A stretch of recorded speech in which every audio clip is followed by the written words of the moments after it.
Chers apprenants, en cette période de confinement, le gouvernement, à travers les ministères sectoriels de l'éducation et de la formation, vous invite à suivre vos enseignants dans des séances de rappel de cours, exercices et devoirs, matière par matière, sous la supervision pédagogique des directeurs d'enseignement et des inspecteurs spécialisés dans leur discipline. Ces rappels de cours sont mis à votre disposition à travers les radios, les télévisions et les applications web.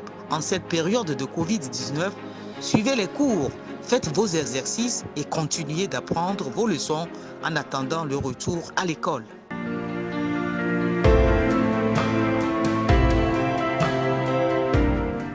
Bonjour, chers élèves. Eh bien, je suis Monsieur Mocho Yaoui. Je suis professeur d'histoire, géographie et ECM au lycée Baguida Plantation.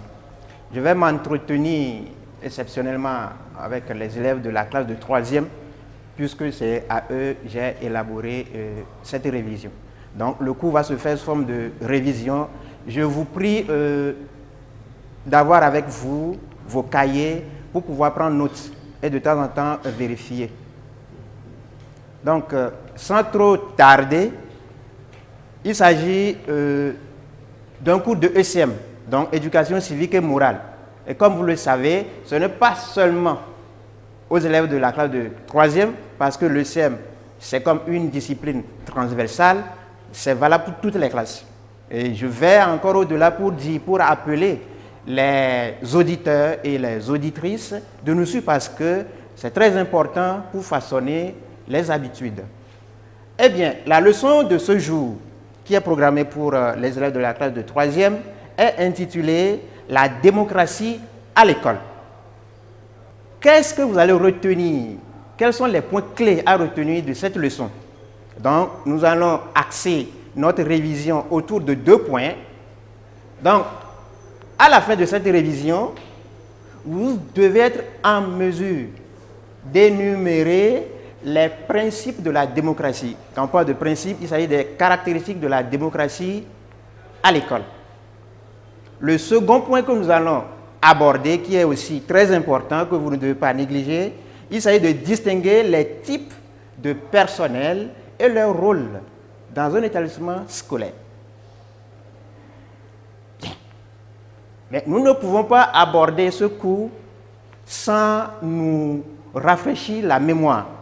Donc, raison pour laquelle il y a quelques notions à revisiter, telles que la démocratie, l'école, le règlement intérieur, les droits et devoirs des enfants ou des élèves. Si nous prenons la démocratie, on va faire tout simple. On ne va pas se verser dans la polémique, mais on va faire tout simple. Nous allons aller à l'origine du mot. Donc, dans le grec, la démocratie est décomposée en 2. Il y a démos qui veut dire peuple et kratos qui veut dire pouvoir. Donc, si nous lions les 2 mots, ça nous donne quoi? Ça nous donne une petite définition, à savoir le pouvoir du peuple. Qui parle du pouvoir du peuple, parle également de la souveraineté du peuple. Et donc, nous avons une définition générique qui dit encore pouvoir du peuple, par le peuple et pour le peuple. J'espère que vous connaissez bien cette définition. Si ça arrivait, même si vous donnez la première définition que je viens de donner, le pouvoir du peuple, on vous accorde le point. Deuxième notion, l'école. C'est quoi une école? Eh bien, c'est un lieu, un cadre d'études, d'apprentissage, d'éducation.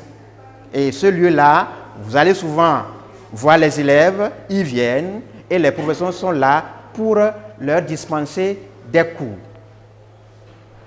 Il y a également le règlement intérieur. Vous le savez bien, même à la maison, nous avons des lois. À l'école aussi, il y a des lois. Il y a un règlement sur lequel l'école fonctionne.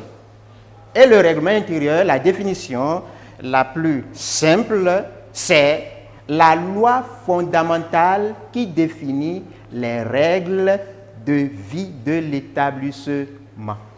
J'espère bien que vous me suivez. Bien, on va aussi aborder les devoirs, les droits et devoirs des enfants ou d'un élève. Ce point-là est très important pour moi parce que très souvent, qu'est-ce que nous réclamons? Nous réclamons souvent nos droits, sans avoir assumé au préalable nos devoirs. Donc, raison pour laquelle j'invite vous qui nous suivez sur la télévision, il y a une bande dessinée qui s'affiche. Sur la bande dessinée, il y a le numéro 1, ici c'est écrit « Le droit d'être respecté ». Et tous les enfants également ont le droit d'être respectés. Ce n'est pas parce qu'ils sont des enfants qu'on a le droit de leur faire ce qu'on veut. Le deuxième, il y a le droit d'être protégé. Et le troisième point ici, c'est le droit d'être différent. Il y a un bonhomme assis dans un fauteuil roulant entouré de ses amis. C'est vrai, lui, il souffre d'handicap physique et pourtant, il doit être différent. Il est différent parce qu'il n'a pas les mêmes aptitudes que les autres. Donc, lui aussi doit être accepté également. Donc, le 4 ici, le droit de donner son avis. C'est très important. Donc, la liberté d'expression. Donc, donner l'opportunité aux enfants de s'exprimer, de donner leur opinion et ça va leur faire du bien. Le droit de jouer en paix. Oui, les enfants ont besoin de jouer parce que ça apporte un plus à leur épanouissement. Mais en cette période de coronavirus, ce n'est pas conseillé. Ce n'est pas du tout conseillé parce que vous risquez de vous contaminer. Bien, au point 6, nous avons le droit de manger avec ses amis. Vous êtes libre, raison pour laquelle même à l'école, des fois pendant la récréation, il y a certains qui s'associent pour manger. Et là, je remercie certains élèves qui appellent leurs camarades qui n'ont pas les moyens et ils se partagent les plats. Bien, il y a une autre bande. Là, on a écrit en haut ici, tu as le droit à une nationalité. C'est très important. Mais avant d'avoir la nationalité, nous avons besoin de quoi? D'un papier que nous appelons acte de naissance. Et c'est très important pour nous. Il faudrait que les parents ne négligent pas ce point. J'interpelle souvent les parents, ne soyez pas frustrés parce que ce sont des paramètres que certains ignorent. Et après, ça cause du tort à l'enfant. Et ici également, droit à l'éducation, vous le savez, raison pour laquelle vous êtes inscrit dans des écoles pour étudier. Vous avez également le droit au repos, au loisir, c'est déjà dit. Également, tu as le droit d'être protégé, déjà dit. Tu as le droit de dire non et de t'expliquer. C'est très important. N'imposons pas tout dru nos décisions aux enfants. Donnez-leur l'opportunité d'exprimer leur choix et de s'expliquer. C'est très important. Et là, il y a une autre image qui s'affiche à l'écran pour ceux qui nous suivent. Mais ceux qui nous suivent sur les radios, vous n'avez pas cette chance-là. Mais quand même, je vais faire un petit commentaire. La partie qui m'intéresse, c'est les devoirs de l'enfant. Eh bien, parmi ces devoirs, nous avons bien travailler à l'école. C'est très important. Si vous le faites, les parents sont contents et vos droits, vous les aurez sans même les réclamer.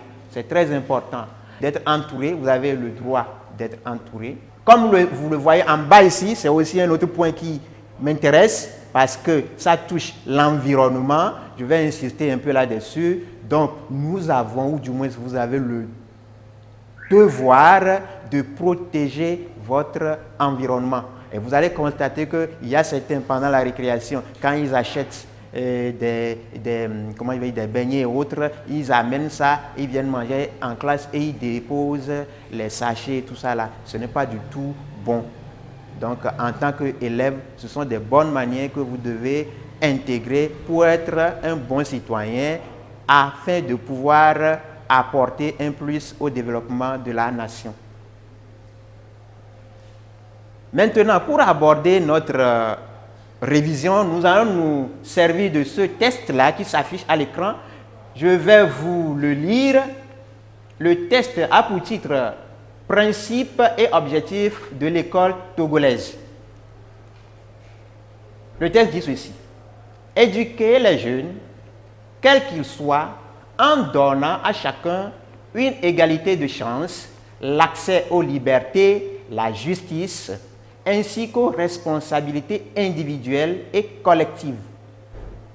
Dans le concret, permettre à tous les enfants des deux sexes de poursuivre leurs études indépendamment de leurs conditions sociales. Donc, c'est un petit extrait du précis de législation et d'administration scolaire, page 10. Donc, pour les professionnels, ils en savent quelque chose. Eh bien, le test que nous venons de dérouler, j'ai mis en exergue un certain nombre de mots qui sont en rouge, et ces mots-là touchent un peu aux éléments que nous voulons aborder, ou du moins que fait transparaître la démocratie. Maintenant, je vais vous poser une question toute simple, parce qu'on a lu le test ensemble. D'après le test, y a-t-il la démocratie à l'école? Oui, il y a la démocratie à l'école. Mais comment la reconnaît-on? Donc, quels sont alors les principes de la démocratie à l'école? J'espère que ceux qui nous suivent à la radio arrivent à noter ce que je dis.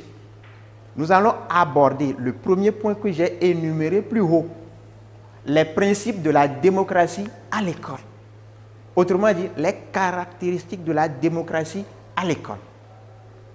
L'autre premier élément qui s'affiche ici, c'est écrit « Égalité de chance à tous les élèves ». Donc, l'un des principes, c'est égalité de chance à tous les élèves. Je m'explique un peu. Quand on parle de l'égalité, ça se voit souvent pendant les compositions et les devoirs. Vous allez remarquer que quand vous êtes en évaluation, il y a un surveillant, un ou deux, voire plus, qui vous surveille. C'est pour permettre à tout le monde de composer dans les mêmes conditions. Raison pour laquelle on sanctionne sévèrement ceux qui se permettent de tricher. Deuxième principe, égalité de tous les élèves devant la loi. Donc, tous les élèves sont jugés sur le même pied d'égalité. D'ailleurs, dans la Déclaration universelle des droits de l'homme, on a dit que nous sommes égaux devant la loi. Il y a également l'accès aux libertés et aux responsabilités individuelles et collectives. Vous avez la liberté à l'école. Peut-être avoir une chorale, il suffit de faire la demande auprès de la direction, on vous l'autorise.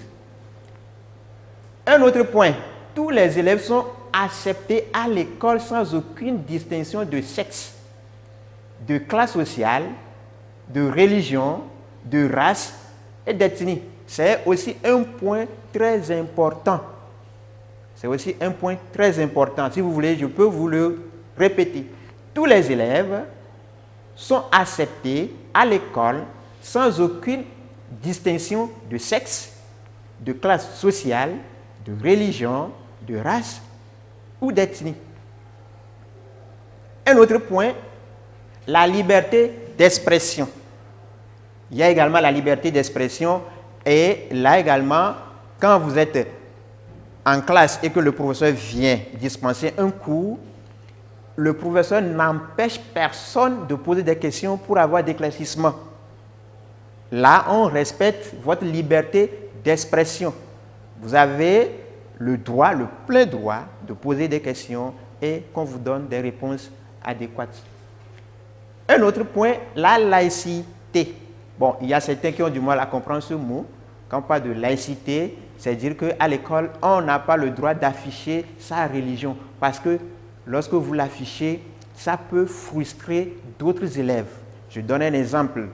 Quelqu'un qui vient à l'école et que je n'ai rien contre personne, il porte le voile, je parle d'une fille, supposons qu'elle est musulmane, mais les autres qui ne sont pas musulmans, du tout, c'est comme elle est en train de les provoquer.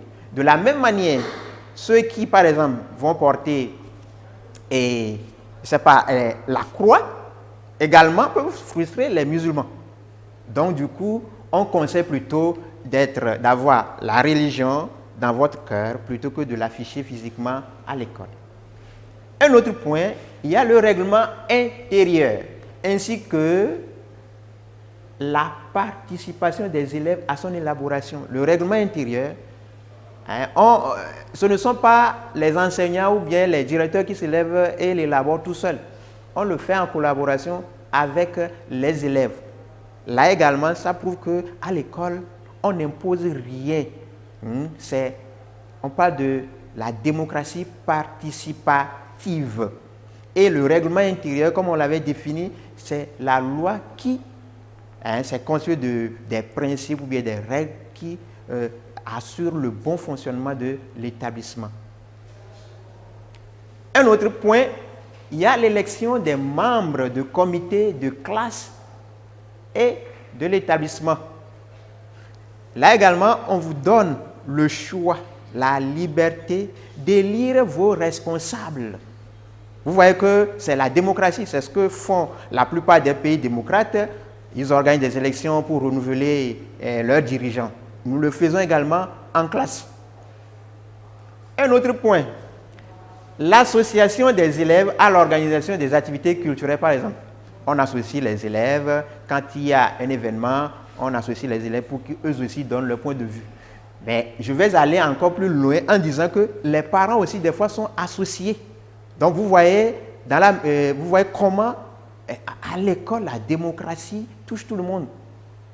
On associe les élèves, on associe les parents. Nous venons de parler des principes de la démocratie. On vient de terminer avec notre premier point de révision. Et là, je vais vous prier au moins de retenir au moins 5 voire 6. Et là, quand la question vient, vous avez des arguments valables pour vous défendre. Maintenant, nous allons aborder le deuxième volet. Quels sont les différents types de personnel dans un établissement scolaire? Donc, à cette question, voilà la réponse que j'attends. Mais avant de répondre à cette question, observons un peu ce schéma.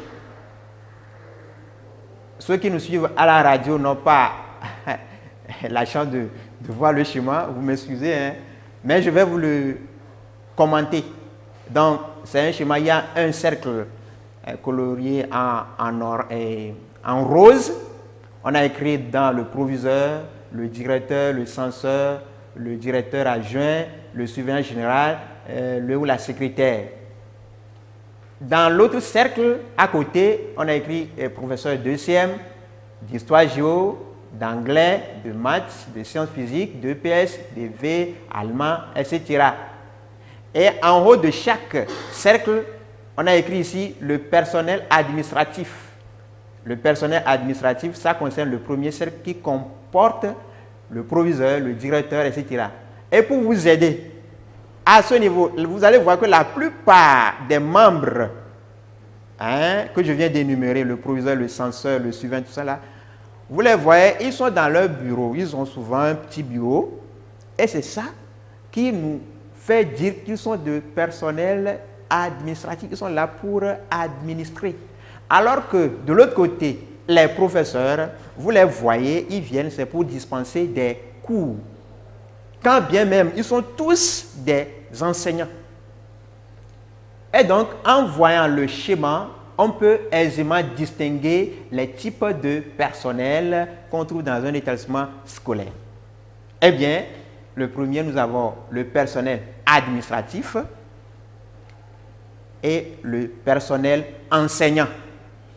Donc, nous dégageons le personnel administratif, le personnel enseignant, comme étant des types de personnel qu'on trouve dans un établissement scolaire. Maintenant, abordons leur rôle, leur attribution. Si nous prenons le personnel administratif, comme le nom l'indique, ils sont là pour administrer, sont des administrateurs. Mais nous allons prendre chaque membre et on va essayer de dire un peu ce qu'il fait. Prenons le directeur ou le proviseur. Quel est son rôle ou son attribution? Il assure la gestion et la bonne marche de l'établissement. Voilà. Il reçoit le courrier, c'est-à-dire les notes circulaires, tout ça là, c'est lui qui s'en charge. Il y a également le censeur ou le directeur adjoint. Que fait-il? Il veille au bon déroulement des activités pédagogiques. Il est également le proviseur ou le directeur dans ses tâches administratives. Ça veut dire que si le proviseur ou le directeur n'est pas là, il est censé d'assumer l'intérim. Nous avons le surveillant général. Le surveillant général, son rôle, il assure la discipline au sein de l'État. Raison pour laquelle, si vous faites quelque chose qui est contraire à la loi ou au règlement intérieur, on vous envoie tout de suite d'aller voir le surveillant. Donc, il est là pour surveiller et il sanctionne également. Il donne des punitions. Le ou la secrétaire. Donc, d'habitude, vous les voyez, avant de voir le directeur, vous voyez leur bureau, sont là. Leur tâche, c'est de saisir les devoirs, les bulletins, les courriers administratifs. Et ils accueillent bien évidemment aussi les parents qui viennent voir le proviseur pour des questions les concernant. L'économe, c'est vrai, bon, il joue le rôle de gestionnaire, si je peux m'exprimer ainsi. Il est chargé de la perception des frais scolaires et exécute les ordonnances de dépenses. Donc, il exécute parce que le proviseur, c'est lui qui s'en charge, mais le proviseur lui donne l'autorisation maintenant d'exécuter les dépenses. Et là, il y a certains établissements qui n'ont pas d'économe, et c'est le proviseur ou le directeur qui assume également cette responsabilité. Le bibliothécaire, comme le nom l'indique, il gère la bibliothèque si l'établissement en a, ou bien les documents scolaires dont dispose l'établissement. Et là, s'il n'y a pas de bibliothécaire, le censeur joue ce rôle. Et s'il n'y a pas de censeur, si c'est un collège, le proviseur, le surveillant général assume également cette responsabilité. L'infirmier, dans certaines écoles, il y a une petite infirmerie. Et là, quand un élève a des malaises, on l'amène directement là-bas pour qu'il reçoive les premiers soins. Nous venons de voir les différents membres du personnel administratif avec leurs attributions, avec leur rôle. Maintenant, nous allons aborder le rôle du personnel enseignant. Tel que le nom l'indique, personnel enseignant, ils sont là. Leur rôle, c'est quoi? Rôle pédagogique. Et qu'est-ce que j'entends par rôle pédagogique? Ils encadrent, enseignent, éduquent les apprenants. Nous allons aborder un point essentiel qui est très important. On ne peut pas suivre un cours de ECM jusqu'à la fin et ne pas prendre une décision. C'est très important. C'est ici qu'on verra si vraiment la leçon a changé quelque chose en vous. Eh bien, chers élèves, nous allons nous exercer à un petit exercice. Moi, j'ai pris ma décision comme exemple. Pour cette leçon, je décide ceci: de respecter le règlement intérieur. Ça, c'est une décision. Mais comment on saura que vraiment j'ai décidé de respecter le règlement intérieur? Il va falloir que je pose des actes. Et c'est très important. Là, je dois agir. J'agis en faisant quoi? En venant, par exemple, toujours à l'école à l'heure. Donc là, je suis en accord avec ma décision. Si vous décidez, vous n'agissez pas, ça n'a pas de sens. Ensuite, en sensibilisant mes camarades sur la propreté de ma classe, sur la propreté de l'établissement.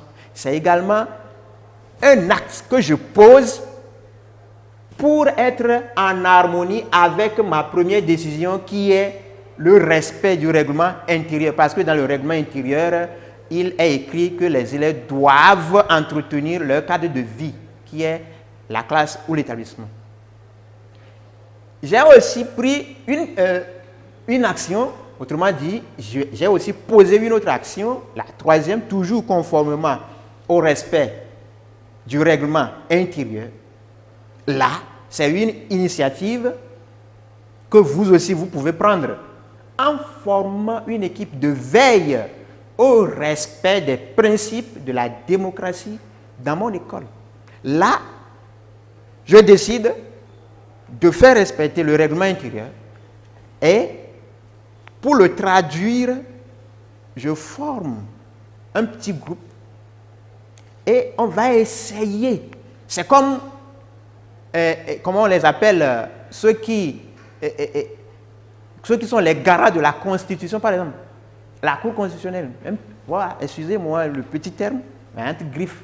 On est là pour essayer maintenant, avec cette équipe-là, de veiller au respect du règlement intérieur. Si quelqu'un ne le respecte pas, on l'appelle, on l'interpelle et on le ramène à l'ordre. Et vous verrez que dans l'établissement, il y aura la convivialité. Une autre décision que moi, j'ai prise, vous aussi, vous devez prendre vos décisions. Et ça sera un exercice que vous allez faire et on verra pour la prochaine. Ma deuxième décision, mettre en pratique les principes de la démocratie. J'ai pris cette décision. Comment saurons que vraiment je suis en train de mettre en pratique les principes de la démocratie? Nous allons le voir dans l'acte là que je vais poser. En ce moment, je participe à l'élection des membres du comité de ma classe. Donc, ici, quand on dit il faut élire le major de classe, soit je peux décider d'être major. Je dépose ma candidature. Et là, moi aussi, j'apprends comme ça comment fonctionne le mécanisme de l'élection. Et c'est depuis l'école qu'on l'apprend. Et dans la vie, lorsqu'on deviendra grand maintenant, c'est facile de faire les choses. Une autre décision, dénoncer les injustices à l'école. L'acte que je dois poser pour respecter cette décision, pour que cette décision-là soit accomplie, c'est que je mets en place un conseil d'écoute des victimes de cas d'injustice dans mon établissement. Vous voyez, là-haut, le SEM nous amène. Donc, vraiment, le SEM, c'est important pour tout le monde. Et je vois que si nous tous, si tous les Togolais mettaient en œuvre ces recommandations, vous verrez que nous allons prospérer merveilleusement bien. Maintenant, nous allons aborder un peu, avant de terminer, un exercice d'application, histoire de voir si vous avez bien assimilé ce qu'on vient de dire plus haut. La question numéro 1 que je m'en vais vous poser, je vous lis la question. Montre avec 2 exemples concrets qu'il y a la démocratie à l'école. Montre avec 2 exemples concrets qu'il y a la démocratie à l'école. La deuxième question, cite avec exemple à l'appui les types de personnel qu'on trouve dans un établissement scolaire. Cite avec exemple à l'appui les types de personnel qu'on trouve dans un établissement scolaire. Et une troisième question, quelles sont les attributions du surveillant général? Vous-même, vous pouvez ajouter pour le proviseur, pour le censeur, etc., l'histoire de vous exercer.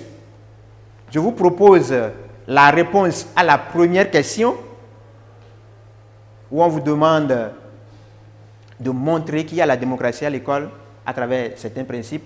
Donc, voilà ma réponse que moi je vous propose. Égalité de tous les élèves devant la loi, la liberté d'expression, l'élection des membres de comité de classe sont des exemples concrets qui montrent que la démocratie s'applique à l'école. Vous aussi, vous pouvez citer d'autres exemples. Vous n'êtes pas obligé de dire exactement ce que moi j'ai mis ici. À la question numéro 2, on vous demande de distinguer les types de personnel. Et donc, la réponse ici nous dit ceci. Dans un établissement scolaire, on a 2 points à la ligne tirée, pour ceux qui nous suivent sur les radios. Le personnel administratif. Exemple. Il faut toujours illustrer vos réponses par des exemples si vous en avez. Nous avons le proviseur, le directeur, le censeur, le surveillant général, etc. Le personnel enseignant. Là, tout le monde sait déjà les exemples qu'il faut énumérer.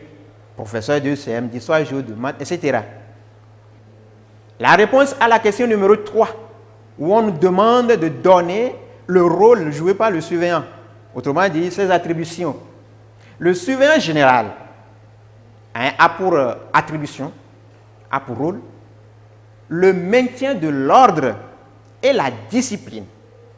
Le maintien de l'ordre, la discipline, la propreté dans l'établissement. Il contrôle également les entrées et les sorties des élèves, quand bien même il y a le censeur aussi qui le fait. Et pour finir, j'ai un exercice d'approfondissement que j'aimerais vous proposer. Et chers élèves, je vous prie, sincèrement, il faut les traiter. Traitez-les, exercez-vous, montrez ça à vos grands frères, ils vont vous aider à répondre aisément. La première question. Notez bien les questions. Je vais lire posément et vous allez pouvoir noter sans ambiguïté. La question numéro 1. Qui est le premier responsable dans un établissement scolaire? Qui est le premier responsable dans un établissement scolaire? Quelles sont ses attributions? Quelles sont ses attributions?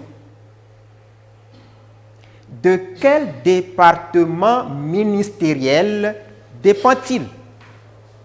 De quel département ministériel dépend-il? La question numéro 2. L'école est-elle un lieu d'acquisition des bases de la démocratie? L'école est-elle un lieu d'acquisition des bases de la démocratie? Justifie la réponse. Une troisième question. Comment comptes-tu asseoir la démocratie dans ton école? Comment comptes-tu asseoir la démocratie dans ton école? Vous pouvez étendre la question et aller jusqu'au niveau de l'État. Eh bien, chers élèves, merci pour votre aimable attention. Nous sommes à la fin de cette petite révision. J'espère que vous avez encore appris beaucoup de choses. Et je m'en vais vous donner un petit conseil, puisque vous êtes en classe d'examen, et c'est très important, ça va vous aider.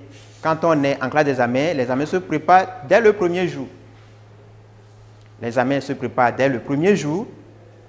Et là, l'élève qui est soucieux de sa réussite doit suivre. Et quand vous les voyez, nous, les professeurs, nous les reconnaissons, ils sont attentifs. Ils respectent tout ce que nous leur disons. Mais par contre, il y en a qui sont distraits. Et quand vous êtes distrait, ça se fait voir inévitablement lors des compositions, lors des devoirs. Et peut-être, si vous ne savez pas faire, ça va vous suivre à l'examen. Donc, mes conseils ou bien mon conseil pour toi qui ne respecte pas les consignes, les consignes ou les conseils des professeurs, je te demande de reprendre ton cahier et de commencer par relire. Si tu ne comprends pas, demande à ton camarade de t'expliquer. Cherchez les anciennes épreuves et commencez par vous exercer. Ce n'est pas l'occasion de jouer au foot. Non, nous ne sommes pas encore en vacances. Maintenant, autre chose que je dois encore vous donner, qui va vous aider, c'est quoi? C'est que lorsque vous voulez aborder un sujet de CM, prenez votre temps, lisez, parce que celui-là qui a composé l'épreuve a réfléchi d'abord avant de la composer. Donc, vous aussi réfléchissez avant d'aborder les questions. La meilleure, c'est de répondre dans l'ordre de la question numéro 1 à la dernière.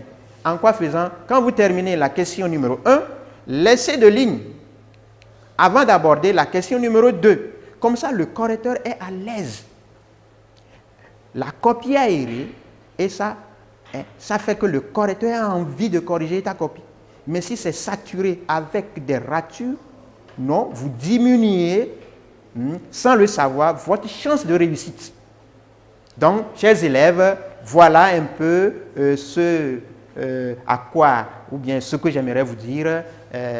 Je vous dis encore une fois, merci pour votre attention et qu'à la prochaine, qu'on se revoit si Dieu le veut. Chers élèves, vous avez vu tout à l'heure les exercices qu'on vous a donnés. Ça montre que l'objectif premier de l'enseignement de l'éducation civique et morale, c'est la mise en œuvre quotidienne dans nos comportements de l'enseignement reçu. On ne reçoit pas les enseignements de l'ECM pour avoir seulement les points, mais on reçoit les enseignements pour changer son attitude, sa manière de voir, sa manière d'agir, pour pouvoir contribuer au développement, non seulement de sa famille, de son établissement, mais de tout son pays. Donc, apprendre ECM, c'est contribuer au développement de son pays. Et je vous invite à vous donner, à suivre bien ECM. Surtout aussi les classes d'examen de la classe de terminale, surtout les élèves de la classe de terminale. Je vous invite à suivre l'enseignement de ECM. C'est important pour vous. Merci.